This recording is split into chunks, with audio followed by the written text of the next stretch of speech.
यो सौदा फिर नाही, यो सौदा फिर नाही रे संतो, यो सौदा फिर नाही। प्रेतशिला पे जा बिराजे, प्रेतशिला पर जा बिराजे, पितरों पिंड भराई रे संतो, यो सौदा फिर नाही, यो सौदा फिर नाही रे संतो, यो सौदा फिर नाही। बहुर श्राद्ध खान को आए, बहुर श्राद्ध खान को आए, फिर काग बहे कलमाही रे संतो, यो सौदा फिर नाही, यो सौदा फिर नाही रे संतो, यो सौदा फिर नाही। जय सतगुरु की संगत करते, जय सतगुरु की संगत करते, ये सकल कर्म कट जाई रे संतो, यो सौदा फिर नाही, यो सौदा फिर नाही रे संतो, यो सौदा फिर नाही। अमरपुरी पर आसन होते, अमरपुरी पर आसन होते, जहां धूप ना छाई रे संतो, यो सौदा फिर नाही, यो सौदा फिर नाही रे संतो, यो सौदा फिर नाही। गरीबदास गलतान महल में, गरीबदास गलतान महल में, मिले कबीर गोसाई रे संतो, यो सौदा फिर नाही, यो सौदा फिर नाही रे संतो, यो सौदा फिर नाही। अपनात्माओं, आपका सौभाग्य है, आप जी को ये वचन सुनने को प्राप्त हुए हैं। अपनात्माओं, जब तक हम सतगुरु की शरण में नहीं आते, तब तक हम केवल व्यवहारिक बातें ही सुनते हैं समाज संसार से, और वो केवल एक उदर पूर्ति का ही ज्ञान होता है।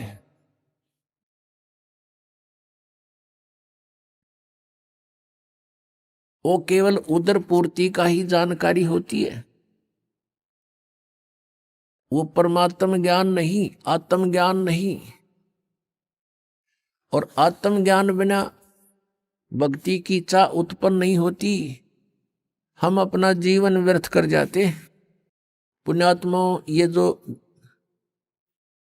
परमात्मा की वाणी आपको सुनाई है, इसको बहुत गहराई से सोचना है। इसके विषय में कहा कि ये बातें कहन सुन की नहीं, ये कर पाड़न की है। इनको केवल सुनने तक और कहने सुनाने तक सीमित ना रखना। अब इसमें कितनी गहरी बात बताई है कि ये सौदा फिरना ही संतो, यो सौदा फिरना ही।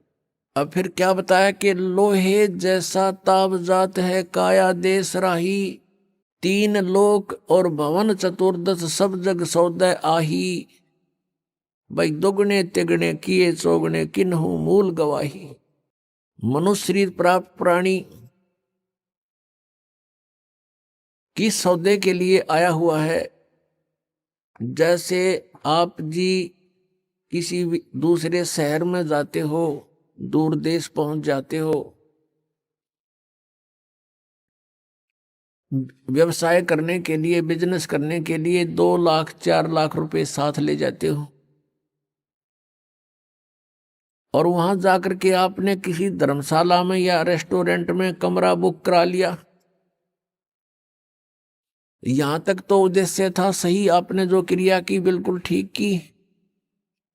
आगे वहां जाकर के उस पूंजी से जो आप मूल धन लेकर गए थे, उससे आपका उद्देश्य था कि व्यवसाय करूं और उसके दुगने तिगने चौगने करूं, 4 लाख के 12 लाख बनाऊं, दुगने करूं 8 लाख बनाऊं।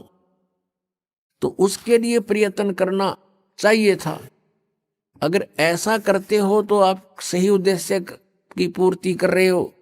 यदि ऐसा नहीं कर रहे हो, क्या कर रहे हो? जैसे 4 लाख रुपये कोई लेकर गया, रेस्टोरेंट में कमरा बुक करा लिया, और खावे पीवे सो जावे, घुट्टी लावे, फिल्म देखे, बढ़िया माल खावे और सो जावे, सारा दिन इधर उधर सैर सपट्टे करता रहे, तो उसकी जो मूल पूंजी थी वो नाश हो रही है, प्रतिदिन घट रही है। और आगे उसका बिजनेस है नहीं, कोई व्यवसाय कर नहीं रहा, तो एक दिन वो 4 लाख रुपए उसके नष्ट होंगे और वो कंगाल होकर के उसको रेस्टोरेंट वाले भी धक्का मार देंगे बाहर निकाल। वो निर्धन हो गया, वो कंगाल हो गया। उस पूंजी से उसने दुगने तिगने करने थे, चौगने करने थे, तो वो सेठ बनता, साहूकार कहलाता। आप जी यहाँ आए हो श्वास रूपी पूंजी लेकर, मनुष्य जीवन के जो श्वास, इसकी बहुत कीमत है। परमात्मा कबीर साहब जी कहते हैं, कहता हूं कही जात हूं, कहूं बजा के ढोल, और श्वास जो खाली जात है भाई, 3 लोक का मोल। एक मनुष्य जीवन के श्वास की इतनी कीमत है। 3 लोक, पृथ्वी लोक, स्वर्ग लोक और पाताल लोक, इतनी कीमत है। इनके बराबर इसकी कीमत समझ लो एक श्वास। और हम इसका सदुपयोग ना करके दुरुपयोग कर रहे हैं, तो इतनी पूंजी हम बर्बाद कर रहे हैं। इतनी वैल्यू है एक श्वास, मनुष्य के श्वास की। मनुष्य का जीवन श्वासों से निर्धारित है, और हम इसका सदुपयोग ना करके कितना व्यर्थ करें। तो क्या बताते हैं, ये सौदा करना था अपने श्वासों की, जो सिमरण करना था, जिह्वा से भी जाप करना था, परमात्मा का नाम रटना था। ऐसा ना करके हम इसका दुरुपयोग कर रहे हैं। तो कहते हैं, लोहे जैसा ताव जात है, काया देश राही। जैसे लोहे को गर्म कर देते हैं भट्ठी में, और कारीगर उसको तुरंत निकाल करके उसके ऊपर चोटें मारता है, और उस गरम गरम पर चोट मार के वो जो चाहे सो बना सकता है, जिस उद्देश्य के लिए गर्म किया गया वो लोहा। और यदि वो तुरंत चोट नहीं मारता है, कुछ ठंडा हो जाता है, तो उसके ऊपर चाहे सारे गन्ने झाड़ ले, उसका कुछ नहीं बने फिर लोहे का, क्योंकि ठंडा हो गया, बांगा टेढ़ा हो जाएगा, बांका टेढ़ा। तो ऐसे ही ये मनुष्य जीवन जब तक आपके पास है तो आपका लोहा गर्म है। इसमें राम नाम की चोट मार लोगे तो आप इसका उद्देश्य पूर्ति कर लोगे, अन्यथा फिर बांगा टेढ़ा हो जाएगा, ठंडा होकर के कुत्ते गधे सूअर के मुख मिलेंगे आपको। ये सुंदर शरीर मनुष्य वाला नहीं प्राप्त होगा। इसी को पुण्य भी प्राप्त करने के लिए तो भी आपने भक्ति ही करनी होगी। और जिस समय आपको ज्ञान हो जाएगा तो आप तो इस मनुष्य जीवन को यहां प्राप्त नहीं करोगे, इसको प्राप्त करने का उद्देश्य सतलोक में होगा, जहां फिर कभी मृत्यु ना हो। पुण्यात्माओं, आपके ऊपर मेहर है परमात्मा। आपको ये अमर कथा, ये अनमोल ज्ञान, ये तत्व ज्ञान जो अभी तक छुपा रखा था, आपको प्राप्त हो रहा है। आपके लिए खजाना दाब रखा था कबीर भगवान ने, और आपके ऊपर मेहर बख्श दी कि आपको ये ज्ञान दिया जा रहा है। आप यहाँ अपने परिवार को अपना मानते हो, ये आपकी नहीं, ये काल की भूल भुलैया है। आप जीव संज्ञा के अंदर हैं। आपके ऊपर इतना दबाव दे दिया काल भगवान ने, तीनों गुणों के त्रिगुणमयी माया के द्वारा, के जीव के बस का नहीं है ये तो परमात्मा ने इसको विधि बताई है, इससे एंटीबायोटिक बताई है, इसका सिमरण करने से, सतनाम का सिमरण करने से, सच्चे नाम का। सतनाम सतनाम कोई जाप नहीं है। और ये ज्ञान सुनने से फिर आपके ऊपर ये प्रेशर कम हो जाएगा काल का। परमात्मा हमें याद दिलाते हैं कि लोहे जैसा ताव जात है, काया देश राही। ये लोहे के साथ ताव मनुष्य शरीर का आपका जा रहा है। और कहते 3 लोक और भवन चतुर्दश शब्दक सौदे आही। ये सब मनुष्य शरीर प्राप्त प्राणी सौदा करने के लिए आए हुए हैं।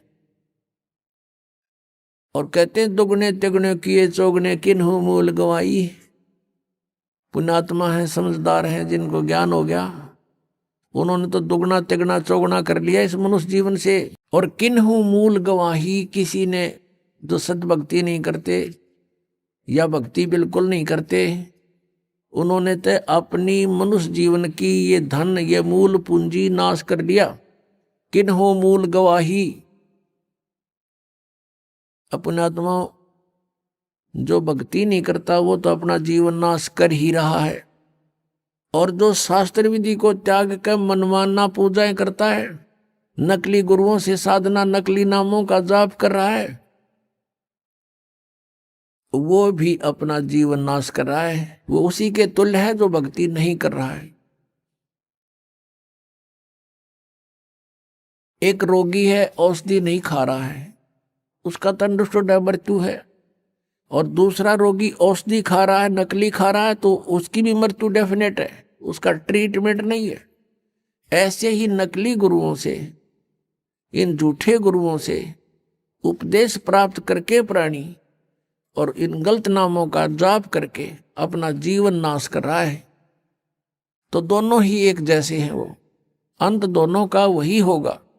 तो पुण्यात्मा, परमात्मा ने मेर करी अपने ऊपर, स्वयं आए, अपनी जानकारी आप देकर गए, यथार्थ मंत्र बता दिए कि ये नाम जाप करो, लेकिन पूरे गुरु से लेकर, ये नकली गुरुओं से बात नहीं बनेगी। जिस समय परमेश्वर आए थे कलयुग में, कबीर परमेश्वर जी, उस समय उनके 64 लाख शिष्य हो गए थे, 64 लाख। आज किसी के 2 करोड़ शिष्य हैं, 3 करोड़ शिष्य हैं, कोई बड़ी बात नहीं, क्योंकि मीडिया का माध्यम है, और 200 150 वर्ष हो गए लगातार चलते आने। जब परमात्मा आए, भारतवर्ष की आबादी मुश्किल से 4 करोड़ होगी। सन 1398 से सन 1518 तक 120 वर्ष परमात्मा रहे थे, और उसमें भारतवर्ष की बहुत बड़ी सीमा थी। पश्चिमी पाकिस्तान, पूर्वी पाकिस्तान, अफगानिस्तान, बलोचिस्तान, इराक, ईरान तक, ये सब भारत ही था। और उस समय सारा मिलाकर 4 करोड़ आबादी नहीं थी। उसमें से 64 लाख शिष्य बनना, हिंदू और मुसलमान, ये कोई बालकों वाली बात नहीं है, वो समर्थ शक्ति थे। वो हम शिष्य क्यों बने थे, उसमें ज्ञान तो कोई समझ ही नहीं था। हम शिष्य क्यों बने थे कि परमात्मा ने हमें सुख दिए थे, हमारे ऊपर कैर टूट रहे थे पाप कर्मों के, वो मालिक ने ठीक कर दिए थे कबीर भगवान ने, तो हम उनको गुरु मानने लगे थे।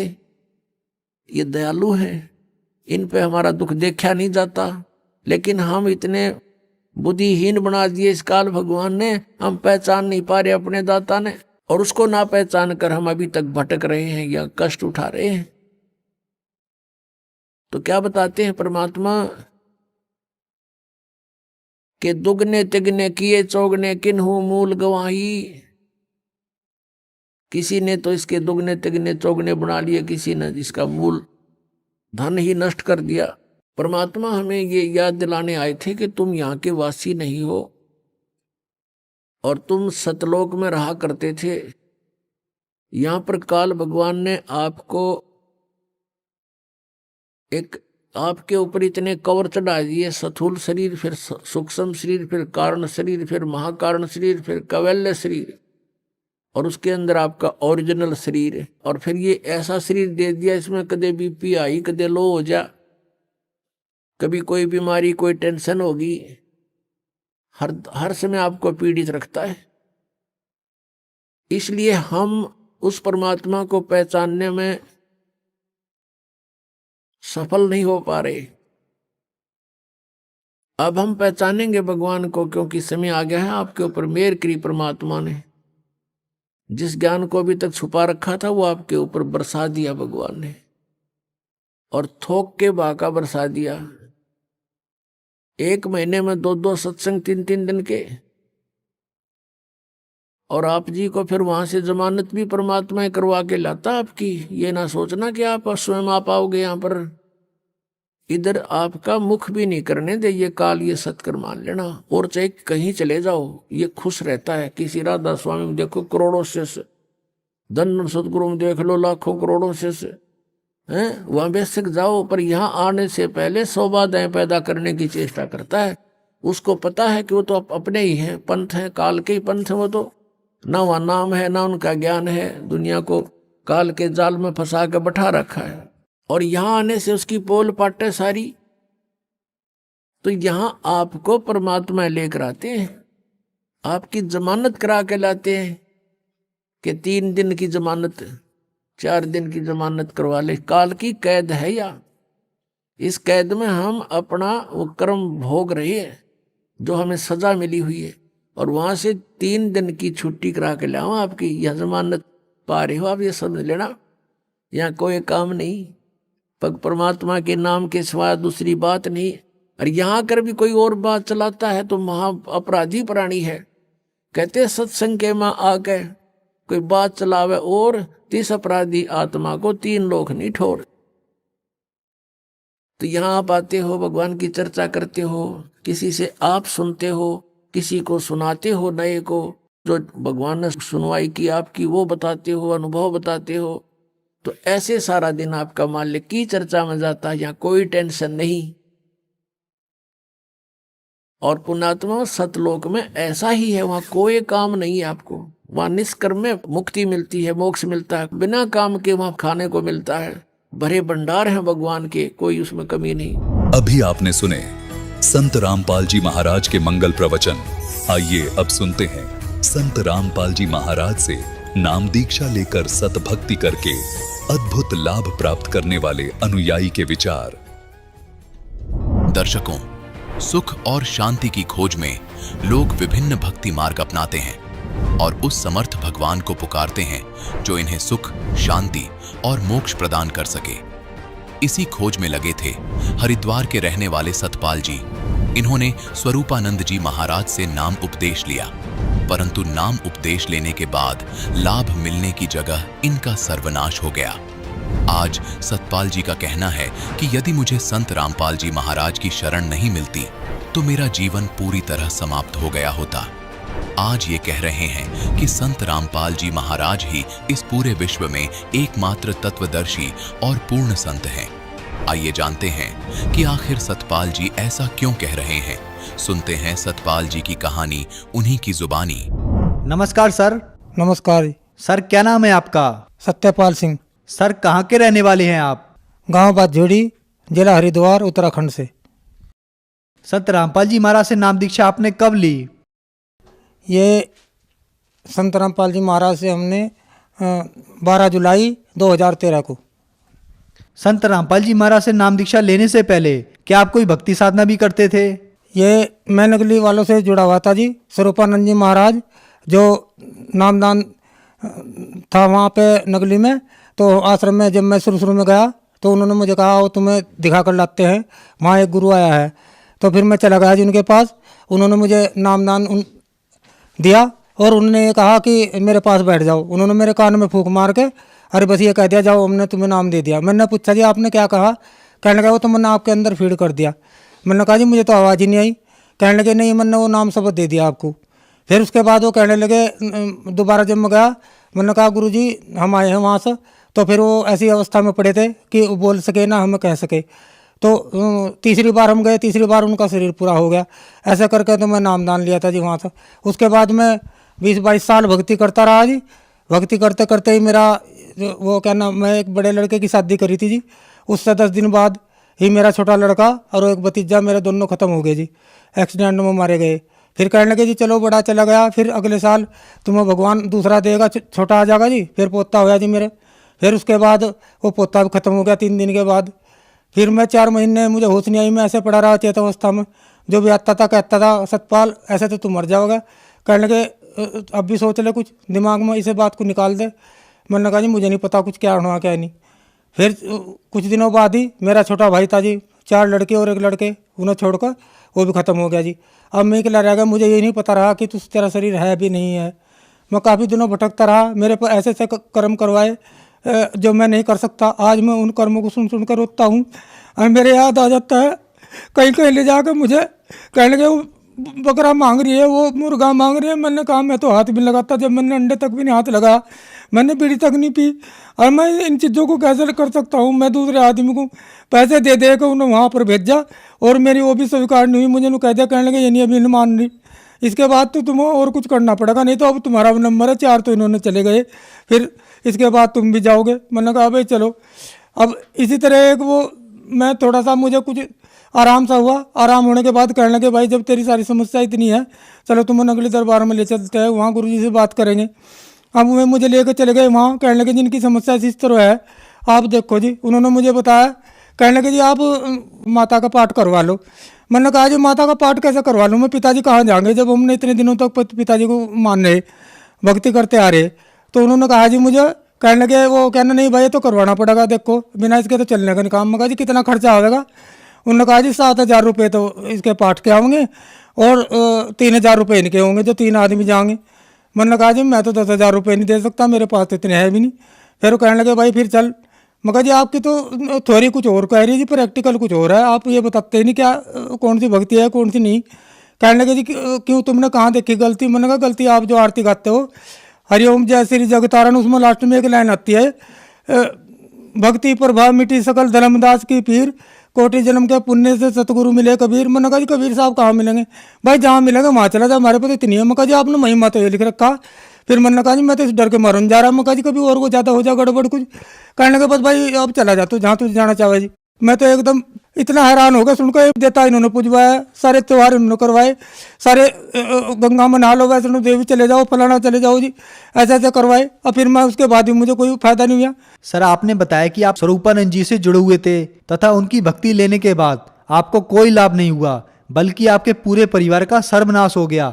आपकी आंखों के सामने आपकी बेटे की मौत हो गई, आपके माताजी, पिताजी, भतीजा और पोते की सबकी मौत हो गई।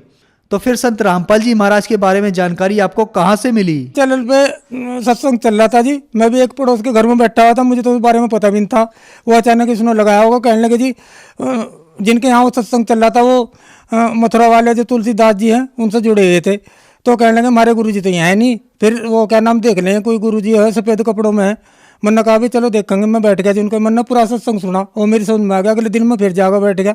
फिर मुझे पता चला जी उसको कहने लगे जी ये ज्ञान सबसे बढ़िया बता रहे हैं जी, इन शास्त्रों को वेद को खोल के सब गीता पुराण सबको का वो बताते हैं।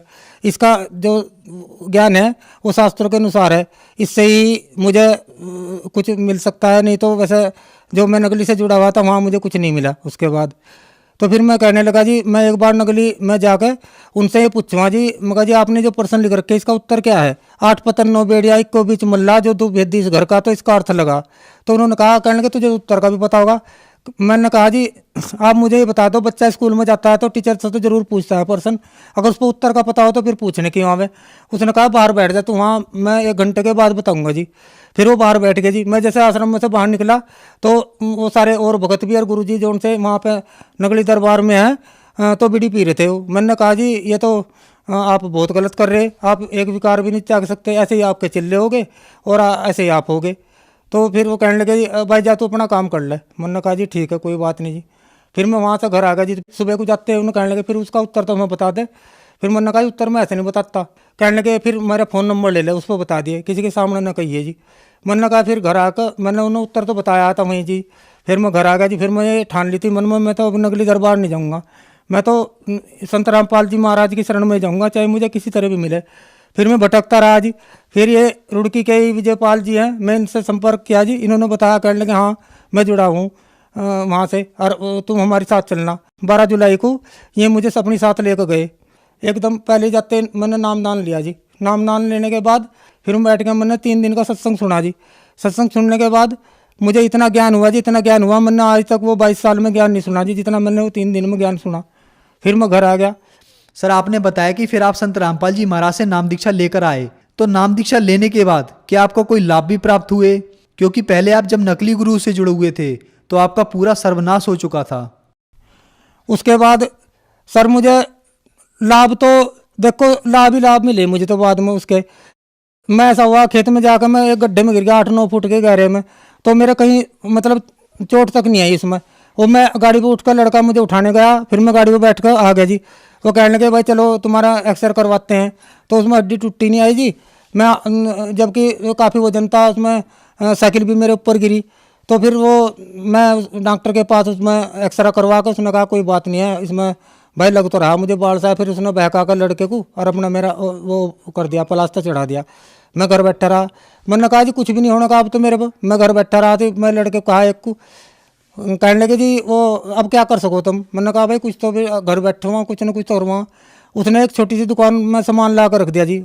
मैंने वो सामान रखा जी, मैं वहाँ बैठा बैठा रहा जी। आज वो दुकान छोटी सी दुकान है जी, मुझे इतना फल दे रही है, इतने फल दे रही है, मेरे सब काम सिद्ध हो जाते हैं। और जब मेरा ये सब परिवार नष्ट हो गया था जी, मैं रोते रोते खेतों में भी घर में भी रोता रहता था जी। तो ये लोग कहते थे अब क्या करोगे तुम, मेरी आंखें भी खराब होने लगी जी। फिर मैंने कहा भाई मैं तो आंखें टेस्ट करवाऊंगा। उन्होंने क्या कहने लगे, मुझे नकली वाले कहने लगे अब तो तू संत रामपाल महाराज की शरण में चले गया, अब क्या जरूरत है तुझे दवाई की। देखो जी अब मेरी उम्र 60-61 साल होगी जी, मैं संत रामपाल जी महाराज की शरण में ही कह रहा है सच्चे मन से। अब मैंने कोई दवाई भी इस्तेमाल नहीं करी, मेरी आंखें अब तक सही है, चाहे मेरे को जहाँ तक का पढ़वा लो। मैंने एक पैसे की भी दवाई नहीं ली। और सब कहते थे इस बात को, कहने लगे भाई अब तो तू तेरी तो शक्ल भी बहुत बदल गई, पहले तो बहुत वो था, अब तो अच्छा शरीर में भी ठीक हो रहा। ये सब मालिक की कृपा है संत रामपाल जी महाराज की। और इसके सिवा मैं ज़्यादा न कहते हुए बस इतना ही कहना चाहूँ जी, देखो आप छोड़ इसे सब कुछ धंधे को छोड़कर एक की शरण में चले जाओ, एक से आपको सब कुछ मिलेगा। नहीं तो आप दर दर ऐसे भटकोगे जैसे मैं भटका। मेरे जैसे दुखी तो पता नहीं कितने होंगे जी, कितने फिरेंगे जी। अब उन्हें भी थोड़ा सा सोच लेना चाहिए। कहने लगे भाई देखो ये जो साधना कर रहे हो इनकी साधना से इन्हें कितने सुख मिले हैं। अब भगतमती भी 4 महीने के बाद कहने लगी जी हमारी, मैं भी संत रामपाल जी महाराज की शरण में जाऊंगी। तो 4 महीने बाद हमारी जो भगतमती है उसने भी नाम ले लिया जी संत रामपाल जी से। अब आज वो भी अपनी ठीक भक्ति कर रही है जी, और वो भी सुखी है और हम भी सुखी हैं। हमें तो पूरे परिवार में मन चाहना जी, किसी चीज़ की चिंता नहीं है। मालिक ने ऐसी अपनी शरण में ले जा करके सब कुछ सुख दे दिए हैं जी। संत रामपाल जी महाराज से नाम दीक्षा लेने के बाद आपको सुख मिला, आपकी पत्नी ने भी नाम दीक्षा ली और उन्हें भी आज सुख मिला। तो जो समाज आज आपको देख रहा है, आप उन्हें क्या संदेश देना चाहोगे? समाज को तो मैं हाथ जोड़कर प्रार्थना करता हूँ, जो ये कहते हैं कि आप एक गुरु को छोड़कर दूसरा गुरु बना लिया। दत्तात्रेय ने 24 गुरु बनाए थे, जब उसको भी शांति मिली तो 25वां जो कबीर साहब को गुरु बनाया तो तब जाकर उसे शांति मिली। अब मैं भी इसलिए कहता हूँ कि देखो गुरु तो गुरु इतना लग, हम डॉक्टर के पास जाते हैं और हमारी दवाई हमारा इलाज सही ना करे और दवाई सही ना देवे, तो डॉक्टर तो वो है जो एक बार दवाई देगा तो कहता कहना कि दोबारा आने की जरूरत नहीं है। तो फिर अब ये बार बार आप अपने मन में अपने आप ही सोच लो कि आपको किससे फ़ायदा हो सकता है, किससे नहीं हो सकता फ़ायदा। जब आप ये नहीं जानते, ये तो आपके पूरे जन्म की बैटरी चार्ज है जो आप सुख ले रहे हो, नहीं तो इसके बाद आपकी ऐसे ही डिस्चार्ज हो जाएगी जैसे मेरी होगी, और फिर सारी सुविधा खत्म होगी बिल्कुल उसके बाद। तो मैं बार बार हाथ जोड़कर आपसे यही प्रार्थना करना चाहता हूँ कि संत रामपाल जी महाराज की शरण में आ जाओ और अपने जो विकार है ये अंदर जो उनसे इन सब से छुटकारा पा लो और मोक्ष प्राप्त करो। संत रामपाल जी महाराज की शरण में आने के लिए क्या करना होगा? संत रामपाल जी महाराज की शरण में आने के लिए आप ये जो कई चैनल पर प्रोग्राम आता है इनका, शाम को चैनल पर भी आता है, तो आप देखना खोलकर पूरा सत्संग सुनना, और सत्संग सुनने के बाद ही आपको विश्वास हो जाएगा कि ये कौन सा ज्ञान बता रहे हैं। और ज्ञान सुनने के बाद आपको नीचे अगर उनसे जुड़ना हो तो नीचे पट्टी आती है जो उस पर नंबर आते हैं, आप उन पर SMS कर पुस्तक भी निःशुल्क मंगा सकते हो, जीने की राह और ज्ञान गंगा भी। पता ना चले तो किसी गांव में ही जो संत रामपाल जी से जुड़े हैं उनसे संपर्क करके, और जहाँ पर सेंटर है वहाँ से आप नामदान ले सकते हैं। ये तो जगह जगह नाम स्थल खुले हुए हैं सब जिलों में, और सभी भक्तों को नाम वहीं पर दिया जा रहा है अब। धन्यवाद सर। सत साई।